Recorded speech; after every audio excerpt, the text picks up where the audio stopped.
महाराष्ट्र नवनिर्माण महिला सेना कसबा मतदारसंघ पुणे यांच्या वतीने दरवर्षीप्रमाणे याही वर्षी पुणे अग्निशमन दल व पुणे पोलीस बांधवांसाठी रक्षाबंधनाच्या कार्यक्रमाचे आयोजन करण्यात आले होते।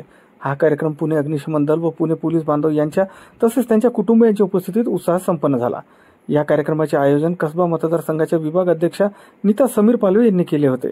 यावेळी समीर पालवे, आरती सहाने, यश सहाने, हितेश नेटके, बबलू नाईक तसेच महाराष्ट्र नवनिर्माण सेनेच्या महिला सेनेच्या पदाधिकारी मोठ्या संख्येने उपस्थित होत्या।